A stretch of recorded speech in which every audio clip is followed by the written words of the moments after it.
Hello everyone.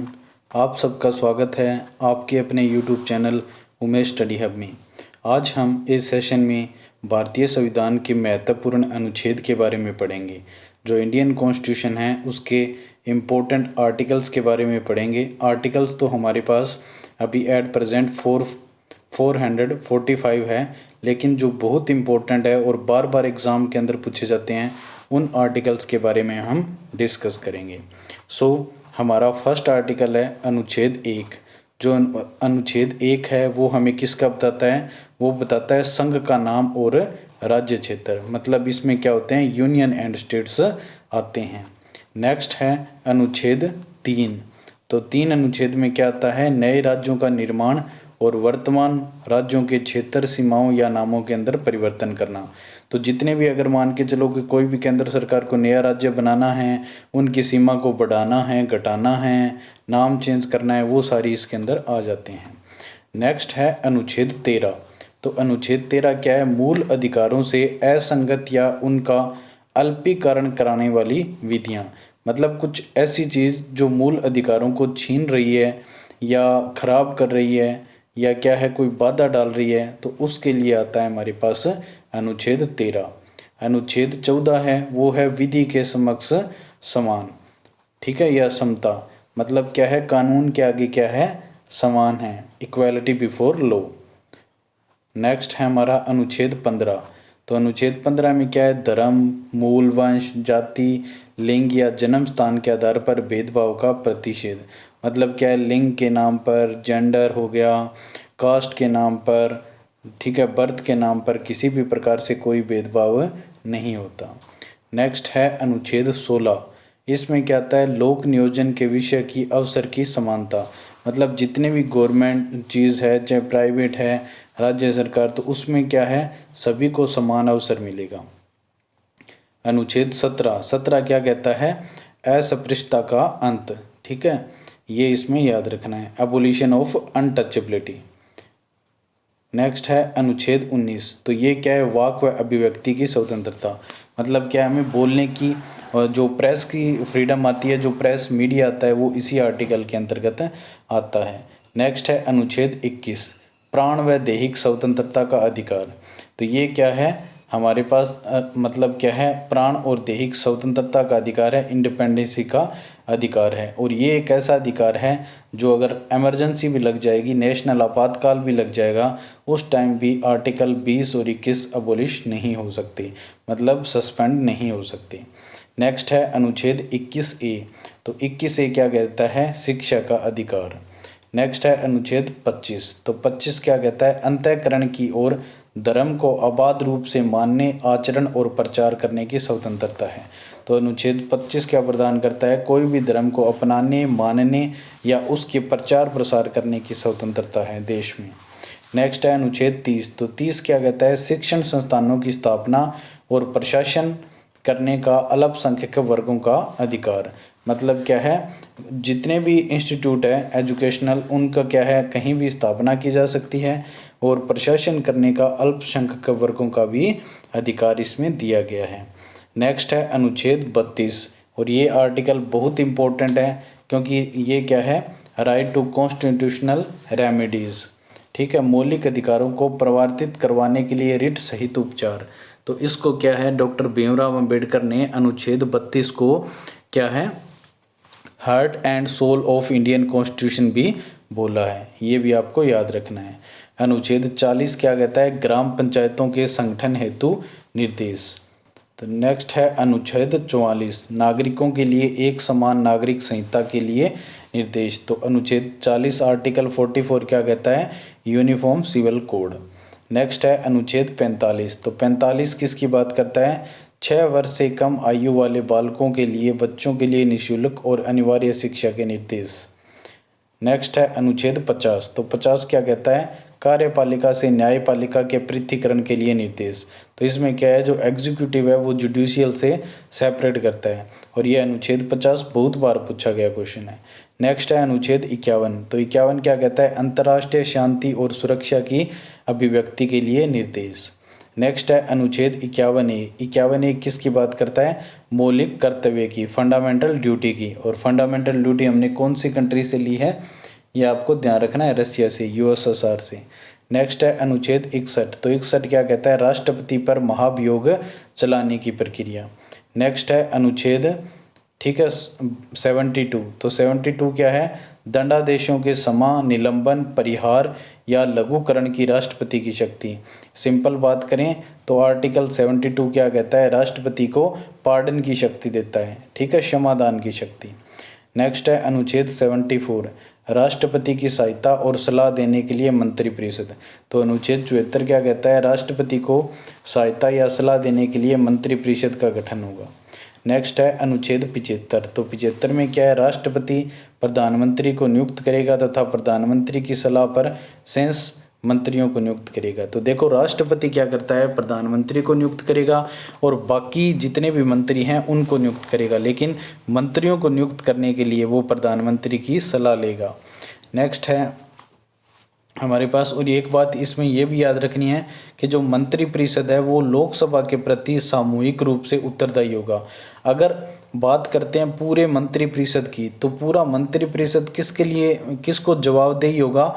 Lok Sabha को। लेकिन अगर सिंगल मंत्री की बात करते हैं तो वो किसको जवाबदेही होगा? तो वो होगा राष्ट्रपति को। ये भी आपको याद रखना है।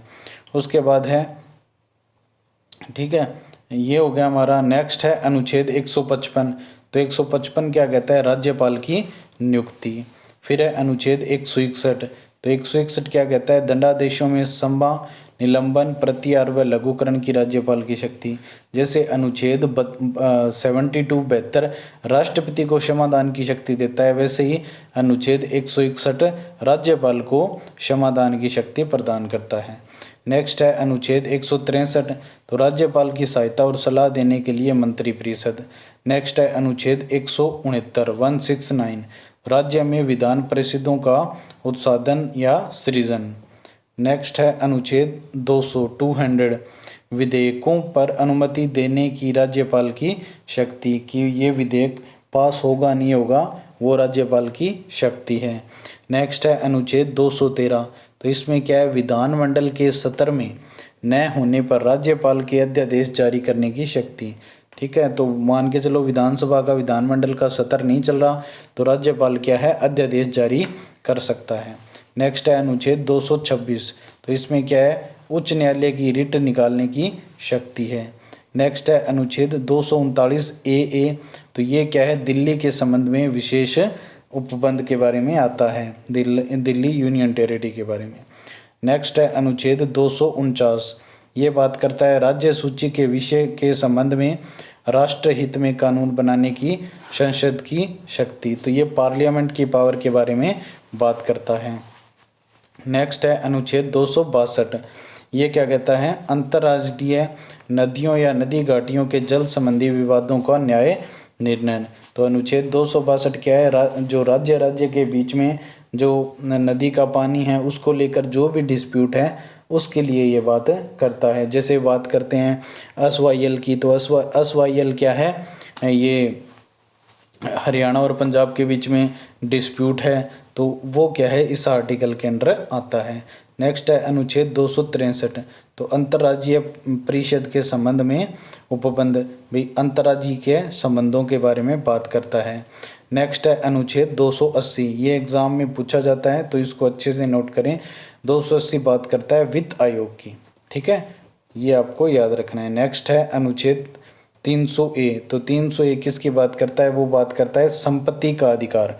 देखो, आपको मैं बता दूं कि जो संपत्ति का अधिकार है वो पहले क्या होता था? फंडामेंटल राइट था, मौलिक अधिकार था, लेकिन इसको क्या कर दिया गया? बाद में क्या कर दिया? कानूनी अधिकार बनाकर अनुच्छेद 300A के अंदर डाल दिया गया।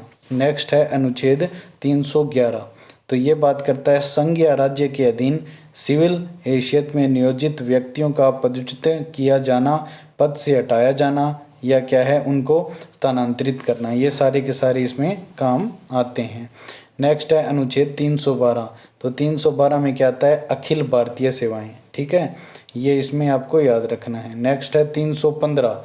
तो 315 में क्या है, संघ और राज्यों के लिए लोक सेवा आयोग, जो हम यूनियन पब्लिक कमीशन की बात करते हैं, वो इसके अंदर आता है। नेक्स्ट आता है हमारा, ठीक है, अनुच्छेद 324। तो 324 किसकी बात करता है, निर्वाचनों के अधीक्षण, निर्देशन और नियंत्रण का निर्वाचन आयोग में निहित होना।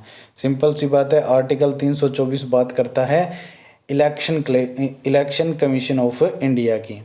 नेक्स्ट है अनुच्छेद 330। तो ये क्या कहता है, लोकसभा में अनुसूचित जातियों और अनुसूचित जनजातियों के लिए स्थानों का आरक्षण। नेक्स्ट है अनुच्छेद 338। तो ये क्या कहता है, राष्ट्रीय अनुसूचित जाति आयोग।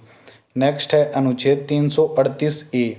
एक बात याद रखना, ये 338 आगे ए लगा हुआ है या 1 लगा हुआ है या बी लगा हुआ है, ये तभी लगते हैं जब क्या होता है, उसके अंदर अमेंडमेंट किया होता है, ठीक है, बाद में जोड़ा गया है। ये मूल संविधान में नहीं होते, इनको बाद में जोड़ा गया है। तो 338 ए क्या कहता है, राष्ट्रीय अनुसूचित जनजाति आयोग के बारे में बात करता है। नेक्स्ट है अनुच्छेद 340। तो 340 क्या करता है, पिछड़े वर्ग की दशाओं के अन्वेषण के लिए आयोग की नियुक्ति, कि जो भी पिछड़े वर्ग है उसके लिए कमेटी बनाने का अधिकार है। नेक्स्ट है अनुच्छेद 350। तो ये किसकी बात करता है, प्राथमिक स्तर पर मातृभाषा में शिक्षा की सुविधाएं। नेक्स्ट है अनुच्छेद 352। ये बात करता है नेशनल इमरजेंसी की, राष्ट्रीय आपातकाल की। नेक्स्ट है अनुच्छेद 356। ये क्या है, राज्यों में संवैधानिक तंत्र के विफल हो जाने की दशा में उपबंध, या इसको प्रेसिडेंट रूल भी कहते हैं, या फिर इसको स्टेट इमरजेंसी भी बोला जाता है। Article 356 is also called presidency rule और स्टेट इमरजेंसी। नेक्स्ट है अनुच्छेद 360। ये बात करता है वित्तीय आपातकाल की, फाइनेंशियल इमरजेंसी की, जो आज तक कभी भी इंडिया के अंदर नहीं लगी। तो ये क्वेश्चन भी पूछा जा सकता है कि ऐसा कौन सा आर्टिकल है जो आज तक कभी भी इम्प्लीमेंट नहीं हुआ, तो वो आर्टिकल है 360, वित्तीय आपातकाल, जो अभी तक एक बार भी लागू नहीं हुआ। नेक्स्ट है अनुच्छेद 368। तो 368 किसकी बात करता है, संविधान संशोधन की बात करता है। तो संविधान का संशोधन करने की संसद की शक्ति और उसके लिए प्रक्रिया। देखो, संशोधन होगा तो वो पार्लियामेंट के थ्रू ही होगा, लेकिन इसमें खास बात क्या है, लोकसभा और राज्यसभा दोनों से जो बिल पास होगा वो 2/3 मेजॉरिटी से पास होना चाहिए। और जो संविधान संशोधन की प्रक्रिया है वो कौन से देश से ली गई है, वो ली गई है साउथ अफ्रीका से। तो ये बात भी आपको याद रखना है। नेक्स्ट है अनुच्छेद 108। तो 108 किसकी बात करता है, ये बात करता है संयुक्त अधिवेशन की। किसकी बात करता है, संयुक्त अधिवेशन की। और एक आपको याद रखना है अनुच्छेद 110। एक आपको अनुच्छेद क्या है, 110 भी याद रखना है। 110 में किसकी बात होती है, 110 में होती है मनी बिल की बात। याद रखना, मनी बिल की बात होती है। और मनी बिल के केस में पावर किसके पास होती है, सिर्फ लोकसभा के ही पास होती है। तो मनी बिल क्या है, 110 आर्टिकल के अंदर आता है। और जो संयुक्त अधिवेशन है, मान के चलो कि लोकसभा और राज्यसभा दोनों के बीच में सहमति नहीं बन रही, तो राष्ट्रपति क्या करेगा, समन जारी करेगा।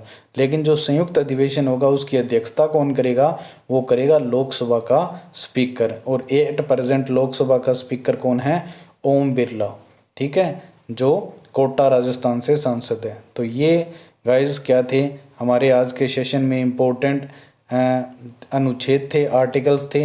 ये बार बार जितने भी इम्पोर्टेंट आर्टिकल्स हैं ये बार बार सभी कॉम्पिटिटिव एग्ज़ाम के अंदर पूछे जाते हैं।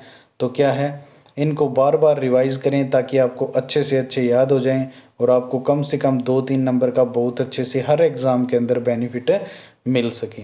आई होप आपको सेशन अच्छा लगा होगा। अगर आपको वीडियो पसंद आया है तो वीडियो को लाइक, कमेंट, शेयर ज़रूर कीजिए और चैनल को भी सब्सक्राइब कीजिए। Thank you.